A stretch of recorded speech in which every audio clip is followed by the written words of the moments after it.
Live from the TechTalk studios in the nation's capital and the heartland of America. It's TechTalk.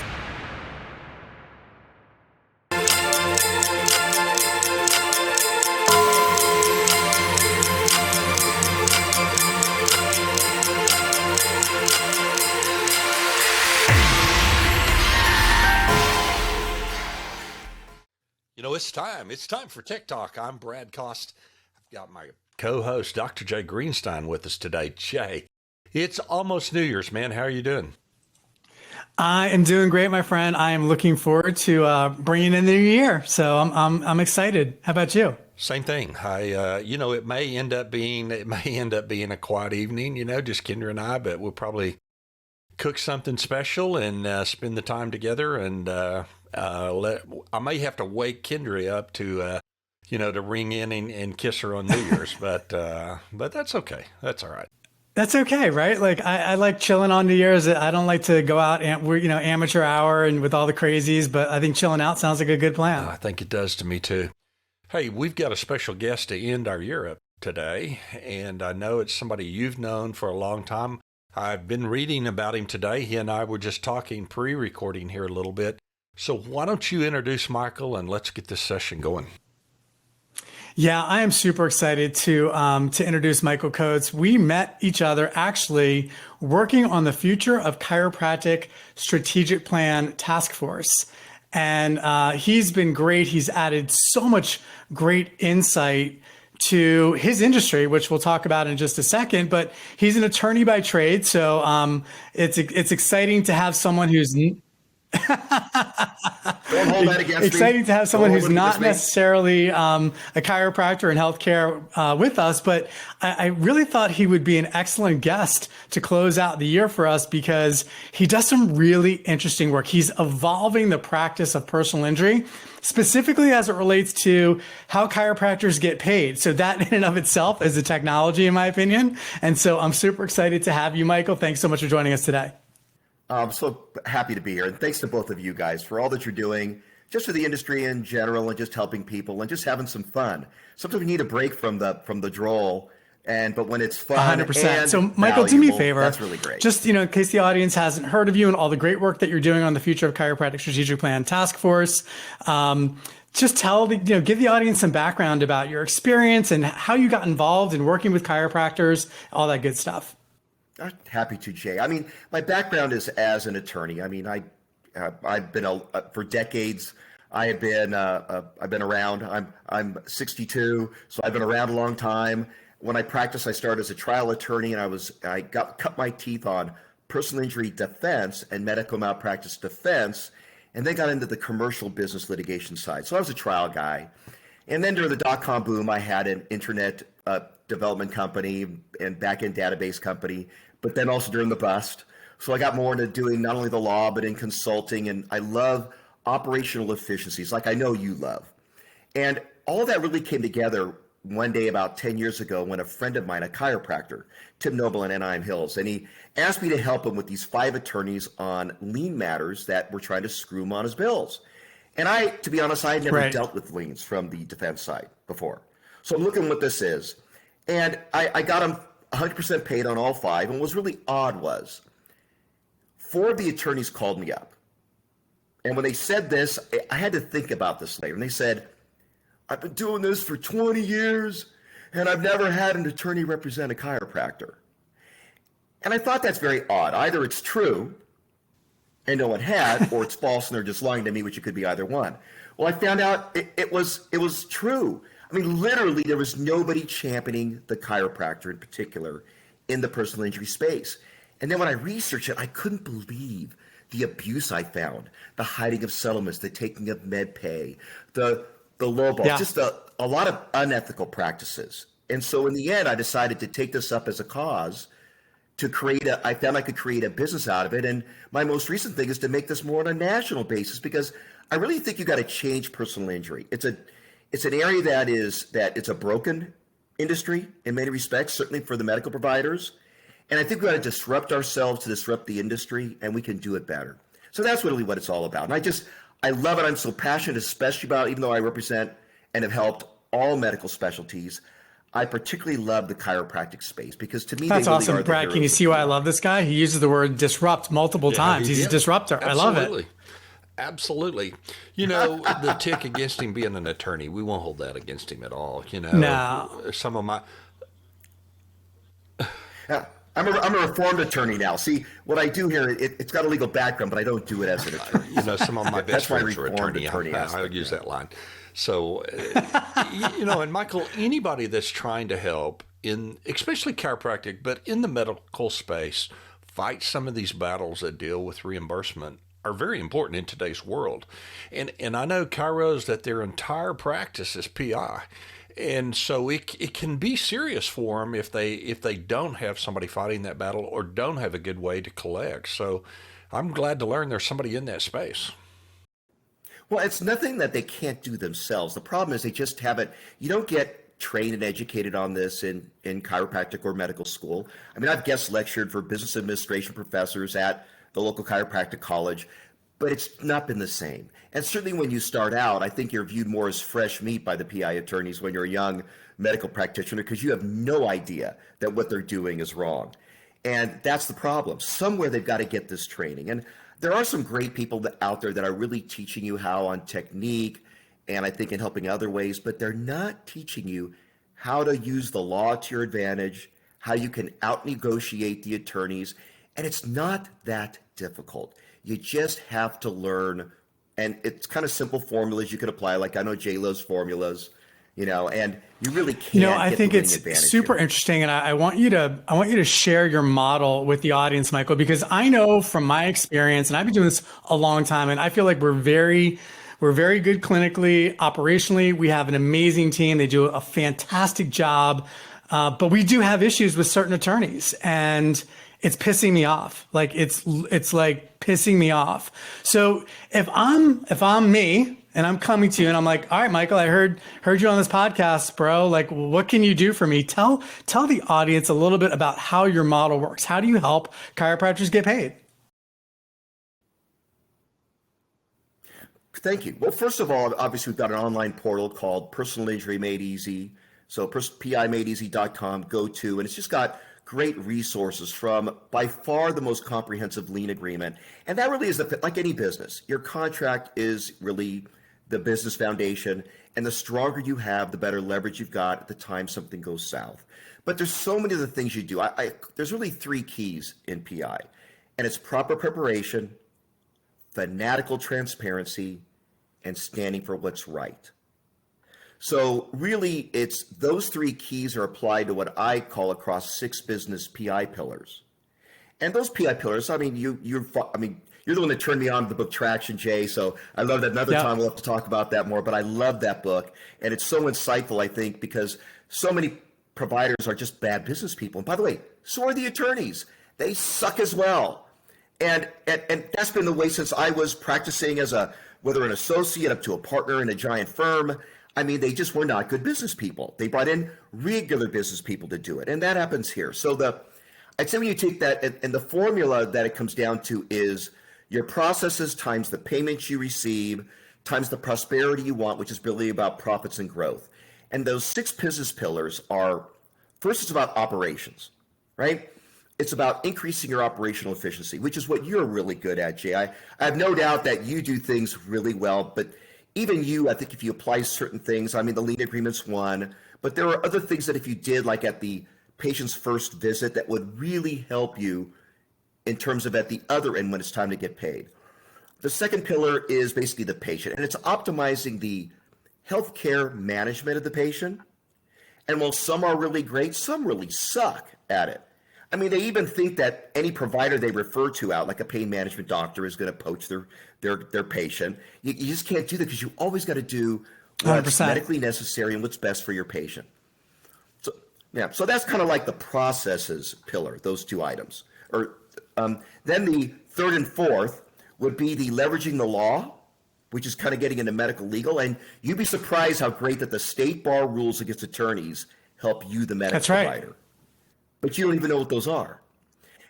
And then you tie that one into the how to strategically negotiate with the attorneys, because you really actually have the advantage.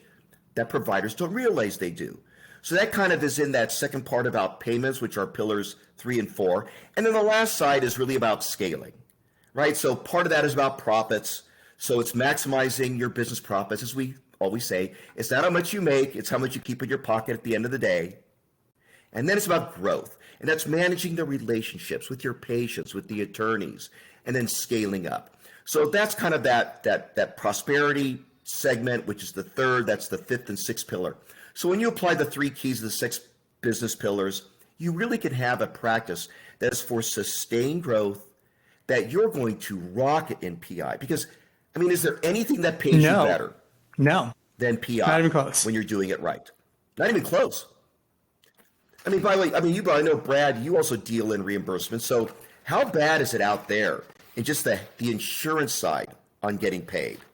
And I mean, your choices for the providers, how bad they're getting all pummeled aspects, from in my opinion, of reimbursement, whether it be PI, whether it be straight up reimbursement from treatment, is horrible. It is a model in my eyes. Jay and I have talked about this. We've had many guests on. Has to be disrupted and changed. It's got to go back to the roots of the function of reimbursement. And if we can't disrupt it, we've got to stop and create a whole new model. And it's just really gotten to that point in America. And, you know, the thing is, I don't believe patients understand this at all. And when we come back, we're going to take a short break. But when we come back, I want to go back to the roots, Michael, of why this is necessary. Why do we have to involve an attorney just to get paid? What are the reasons behind that? So let's come back to that in just a minute. Let's take a quick break. You're listening to Tech Talk. I'm Brad Cost with my co-host, Dr. Jay Greenstein. We'll be right back in just a minute. Down. Let's slow it down. With the hot data jocks of talk. It's Tech Talk.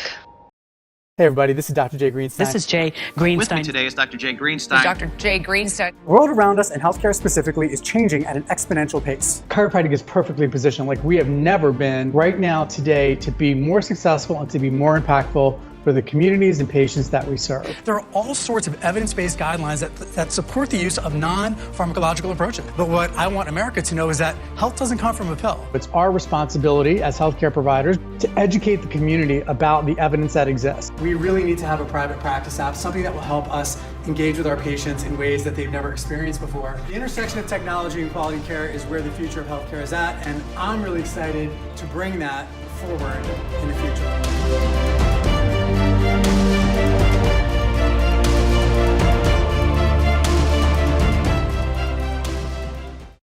As a ChiroHealth USA provider, we're excited to work with you to identify which of your discounts are good, bad, or illegal. Most chiropractors bend over backwards to make their care affordable. Unfortunately, dual fee schedules, false claims, inducement violations, and time of service discounts can all put you at risk. And, no offense, everybody's doing it doesn't work with auditors. At ChiroHealth USA, we're here to help protect and grow your practice. Just listen to our provider stats. 20% overall practice growth versus 2019. Over 50% of CHUSA patients renew their membership year after year. Over 2,500 patients per month use our provider search directory to find a CHUSA provider. At ChiroHealth USA, our purpose is simple. It's to improve the quality of life for our doctors, their teams, and their patients. With over 5,000 providers and nearly 1 million patients, ChiroHealth USA is the network that works for chiropractic. For more information, call 888-719-9990 or visit www.chirohealthusa.com. Listen to the future of healthcare with the data jocks of talk. It's Tech Talk.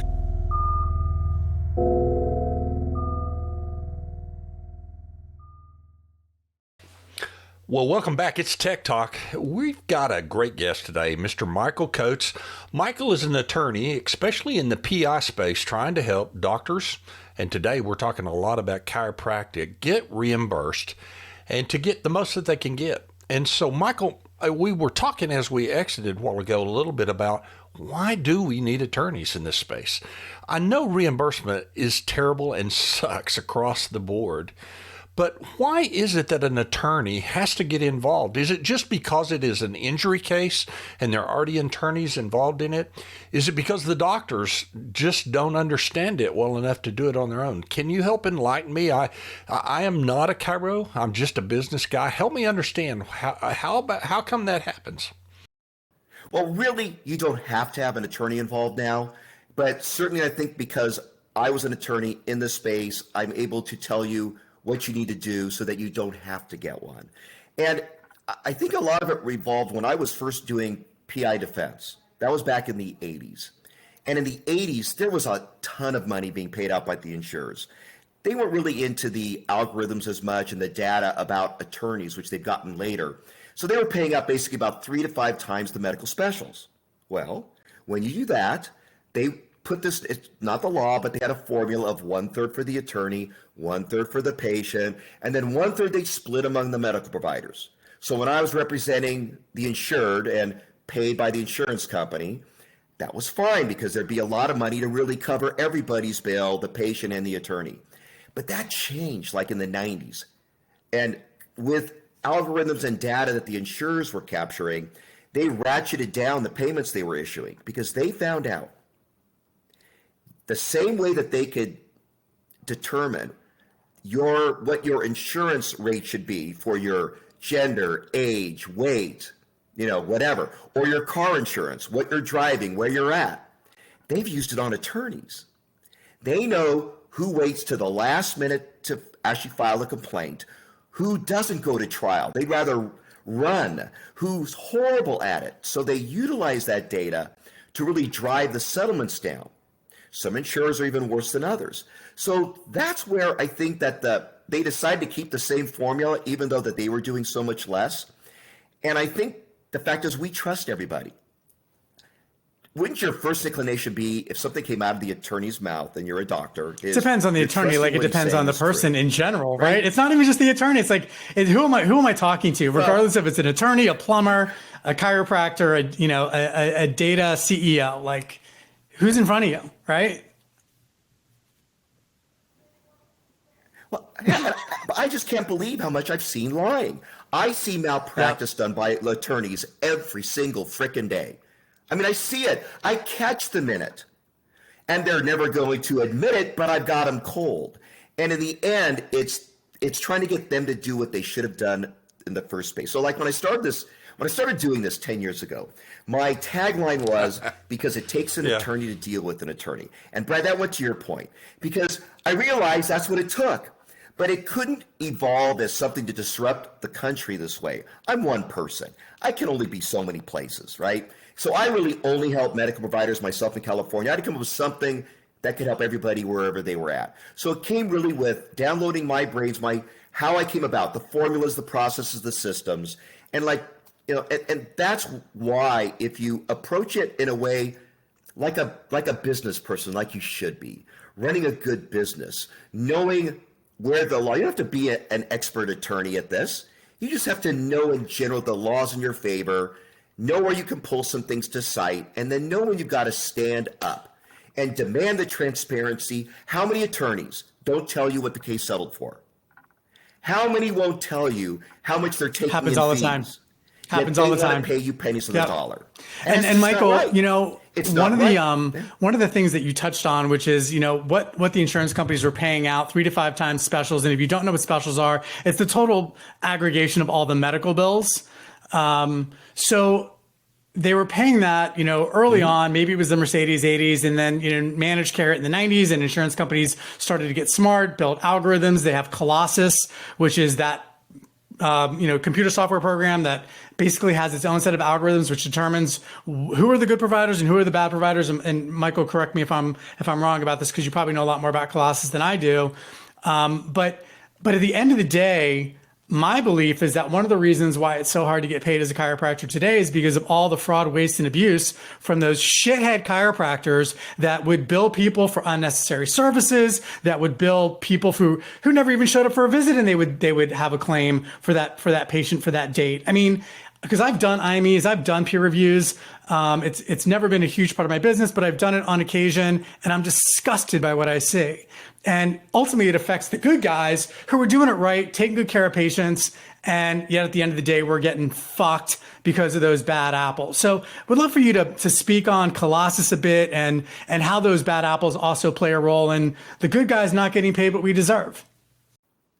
Well, you're right about that. I remember early on, I had a chiropractor call me up and say, I'd like you to get me expert work. And I said, well, kind of what's your average bill? And he goes, about $8,000 to $9,000. And I said, your average bill? Well, yes. Well, what did you base on it? Well, I know that the attorney's going to cut me down by 2/3, so I tripled my rates. And I went, oh my God. I said, you're literally committing medical billing fraud. You'll never become number one an expert, but I think you better watch being audited. And I have seen that in a lot of places, but I would say that how it's evolved, I wouldn't say it's as much as the chiropractor.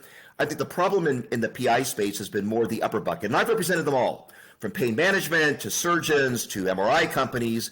And I can tell you there's a lot of room in the upper bucket, right? That's the single visit, high profit margin providers, the surgeons, the MRI the hospital company, ER, the hospital ER visit that costs $10,000. Doctor. I mean, how much?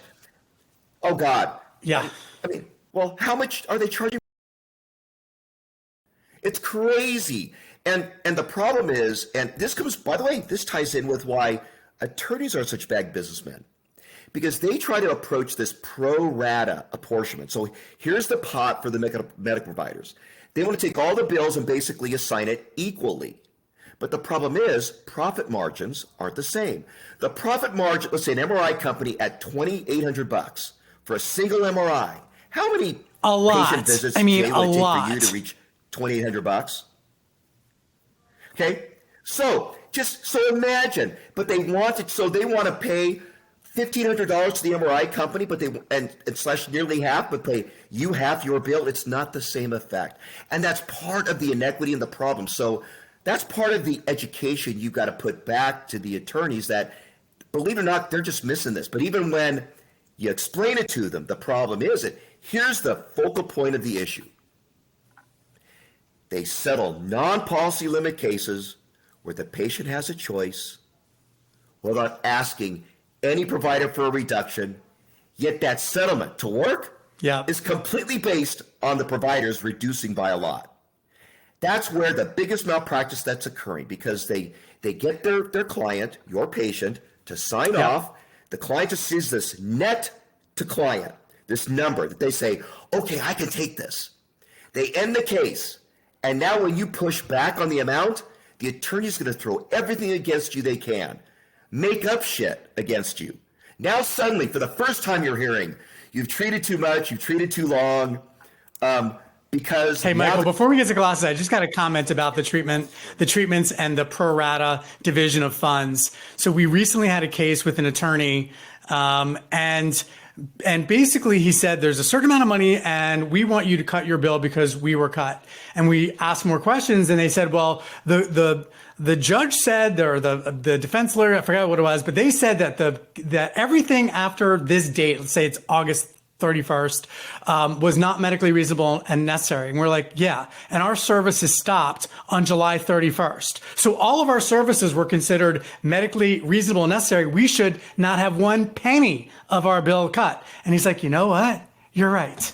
And I was like, well, like what were you thinking when you just said you were going to divide the money equally?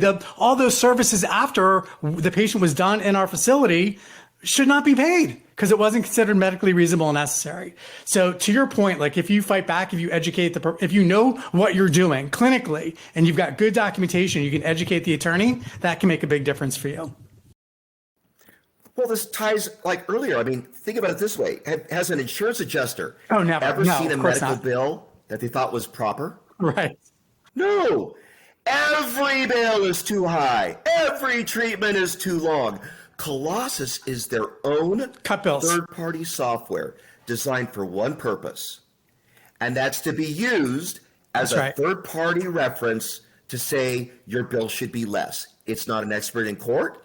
It's never referred to by any expert in court because they would get slammed if they did. That's all it is. So in the end, you're the doctor. They're not. You have non-medical expert adjuster, a non-medical expert defense attorney simply trying to get out of paying as little as they can. And don't forget, what is the insurance, the ultimate big bad wolf in all of this is the insurance company, right? They make money merely by extending out the time it takes to pay. So let's go to health insurance. You've submitted things, they send back, oh, you missed this code. Oh, wait, resubmit. That extra month or two, all that does is all that money that on your premiums makes more money in the bank. So whenever they've got to pay it out, that means, remember what I said? It doesn't matter how much you get in you make, it's how much you keep in your pocket at the end of the day. They know that better than anybody else because they're paying out by profits. The more profits they make, the less they lose. And so you have attorneys that have tried to roll like the snowball down the hill. What insurance company says to them, they want to use against you, even though if you ask them this one question, since they never made a complaint about your bill before the case ended, ask them, did you submit my full bill to get the damages you asked to get without any criticism? That made it legitimate right there. There you go. In the way that you presented and that. Most of these, it is legitimate services. Guys, let's take a break because this has made me steaming just a little bit, and I want to ask you a question when I come back because this is just one of those things that is just not right in the healthcare industry. It has got to be changed, and I'm not quite sure how to do it, but I can tell you it's got to be changed. Let's take a quick break. You're listening to Tech Talk with our guest today, Michael Coates, my co-host, Dr. Jay Greenstein. We'll be right back. Join us again. Don't go anywhere. We'll be right back. Hi, I'm Dave Klein, co-founder and director of business development for PayDC, the chiropractic industry's leading developer of cloud-based integrated practice management software. PayDC is fast, easy, and affordable to use. PayDC will significantly help you improve your practice in 3 main areas. Number 1, it will help you reduce the amount of time needed for training. Number 2, it will help you increase your revenues, both from insurance companies and your patients. And number 3, the system is based on federal law, improving the quality of your documentation and helping you tell a better story of how you care for your patients.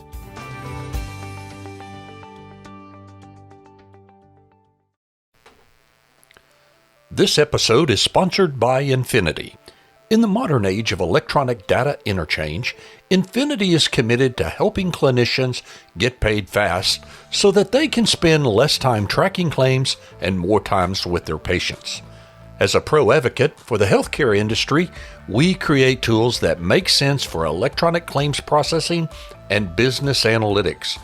You couple that with superior support team, we strive to ensure your business is performing at its best. InfinEDI, committed to the future of claim processing. Down. Let's slow it down. With the hot data jocks of talk. It's Tech Talk. Well, welcome back. It's Tech Talk. You know, I don't get steamed very often. At least I try not to show that I get steamed very often, but this is one of the subject matters. One of the real reasons Jay and I got connected in the very beginning, one of the reasons I go out and spend time speaking and talking about technology and how it can change your world and your practice is the fact there are injustices that occur. And this is one of those injustices, Michael. And again, I'm not a clinician. I'm definitely not an attorney. I do play and dabble in that enough just to be silly. But I don't understand. Explain to me from the get-go. So when somebody engages, let's say it's a chiro, are they engaging the services of an attorney to help recover their services that they provided in this injury case of the patient? Or is it there are already parties fighting and the doctor's got to enter into that fight to get paid? Explain that for my simple mind of how that plays out. Really, the answer is no, they don't have an attorney, and no, they're not going to anybody. Maybe the upper bucket, the guys that got the really 6-figure bills will engage an attorney because now the hourly guys can take over. But really, it's unfortunate. The good thing about chiropractic bills, they're fairly small.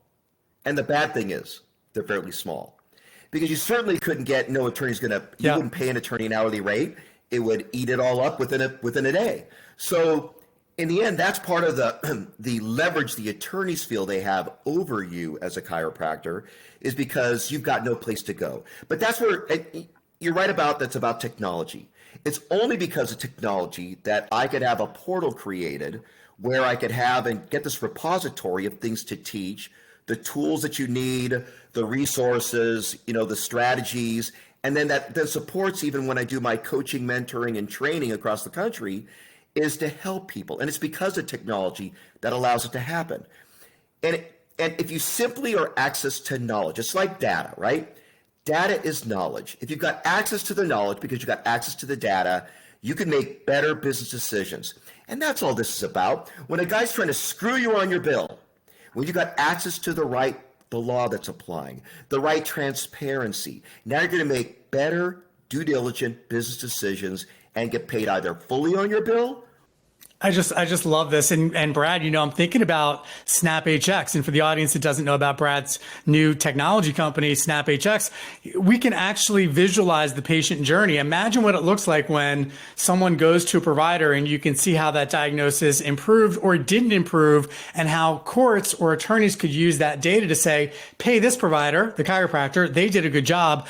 Don't pay this provider because they did absolutely nothing to improve the patient's outcome. Like, that's true value-based disruption. And I could see SnapHX being a valuable tool for that. That could also play against because data could also come back to haunt the payer and the attorneys that are representing, because you could show what attorneys have fairly played this game in a fair and just way and which ones haven't.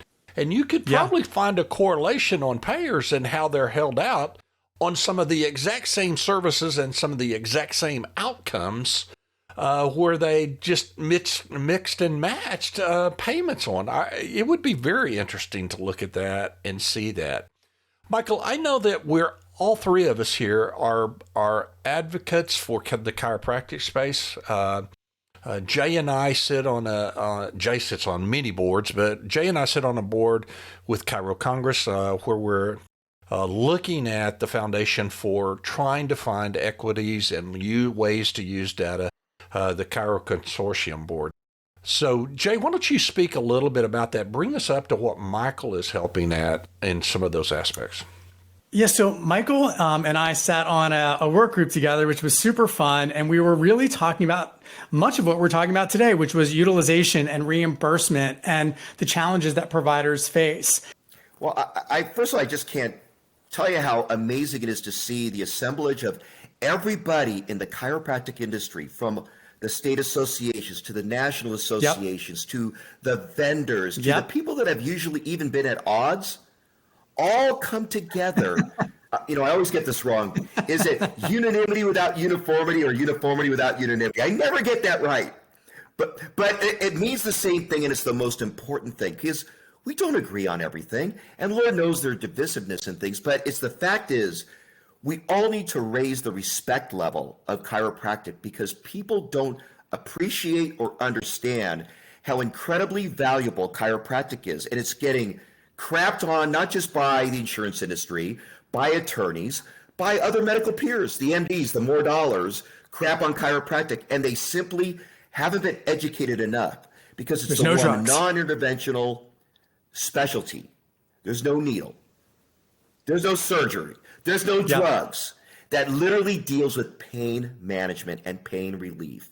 And if we simply worked, and that's what we're trying to do, is to educate the country and get the profession within itself to unify. Yeah, and you said unify, but I think what we really are looking for is unity, right? Because unify is a big word. We've got two national associations and all that nonsense, but I think we definitely have unity, certainly in this organization and across literally the thousands of chiropractors that have, from all walks of the profession, as you mentioned, that have participated in this process. And the great thing, if you just go to the Chiro Congress website, and by the way, they're housing this information for us, but it's not nobody owns this. The profession owns this. My mistake. Chiro Congress doesn't own it. No, it's all good. Yeah, you're right. It's all good. But at the end of the day, there was a professional identity statement that every single chiro can get behind. And that is unity without uniformity. And that's a beautiful thing. And I would encourage everybody. I mean, go to find the website on it. Maybe you could still post it. Okay. And whether it's donating some money, just letting them know you support it, whatever you can do, let them hear from you. I think we need to disrupt the country about chiropractic. I'm this other disruption in personal injury, which, like what you talked about, Brad, we can change the PI industry. We change it by people standing up for themselves in their own practice. As you become better at what you do, it becomes fair across the board. The attorneys will be forced to be better at what they do, and everybody's going to win. And that's what we've got to compel, to do it right. Integrity matters and character counts. Love it, dude. I love it. I love it. It's fantastic. What a great end of year podcast. No kidding. Hey, Michael, I want to put you on our partners page. So when you're done with this, send me your logo. I want to put it on our partner page so all the chiros that come to us can have access and see it. And I try to do that when we have really outstanding guests, and you're one of those. And I'd sure like to help do that. So, well, love it. Listen, That's guys, a great idea. Thanks very much. This is a great end of the year podcast. But next year will be an exciting new year, 2022. We've got some great guests that are going to be on it, some new locations where we're going to try to do live podcasting, and where Jay and I teach class. We're using this podcast as a way to teach classes and make those classes not only highly educated, but really enjoy doing the class at the same time. So, yep. All right, Jay, we cannot leave. We cannot leave the year without talking what is happening in college football. I know my Pokes are playing Saturday in Phoenix, the Fiesta Bowl. What about your they're playing guys? Notre Dame. I mean, too bad Joey couldn't hop on for a few minutes and create some banter. I know it. Joey Coleman's a big Notre Dame fan. Hey, listen, I'm super excited about that bowl game. I think it's going to be a fantastic game. I mean, Oklahoma State is playing some great ball. I mean, they're just playing some great ball. So I'm excited. What do you think the outcome of that game is going to be, Brad? Man, I don't know. We've had an outbreak of COVID at the campus. The women's basketball had to cancel several games. The men's now have canceled a game this week. Hopefully, the football players got off. They got off, I think, on Monday to head to Phoenix before that outbreak. I sure hope something. There have been bowl games all across America that have been canceled. Yeah, so I hope that kind of craziness doesn't happen. But, my Pokes, the first of the year, it was, Jay, I'm not sure they're going to perform. And then they end up being, at one point, number 5 in the nation. And we should have won the game in Dallas, dude. It's heartbreaking. Within inches of that. I think know. about a couple of bad calls, but man, I just don't know. Usually the fan base is great. Everybody shows up. It's a fun time to be at a bowl like that. So, are you going? We were, but we have had some problems with Kendra's parents' health, and so we backed out and sold our tickets, and we're going to watch it from home. But what about your Ohio State guys? Well, I'll tell you what, we got a tough task ahead. I mean, Utah is a very good team. They've been playing, they beat up on Oregon twice. Yeah. They're a solid football team. They're playing their best football at the end of the year. So that's always super tough. We're not going to have Olave because he's sitting out because of the draft. We're not going to have Garrett Wilson. He's sitting out because of the draft. So it's going to be a tough task, but I got a lot of faith in Ryan Day. I think he's a great coach. We got some great young talent. So I'm hoping for the best, but I'm just going to try and enjoy the game. And you stole one of our coaches for next year. We did. We stole your defensive coordinator. I texted you. I was like, "Hey, is this guy any good?" Because I've been so fed up with their defense. It's just been terrible. He is an outstanding coach. So I think he should help you a whole lot. Are you playing on Saturday? Is that? We are playing on Saturday. We have the 5:00 game, so the Rose Bowl. All right, dude, 5 we'll Eastern. be texting back and forth for that. And if the game matters, then the kids should want to play because they should want to win. And if they don't want to win, then they shouldn't get drafted or shouldn't get drafted highly. So that's a character test. So that can play into maybe these kids playing out, but we need a much larger playoff than 4 teams. What do you think? 8 teams?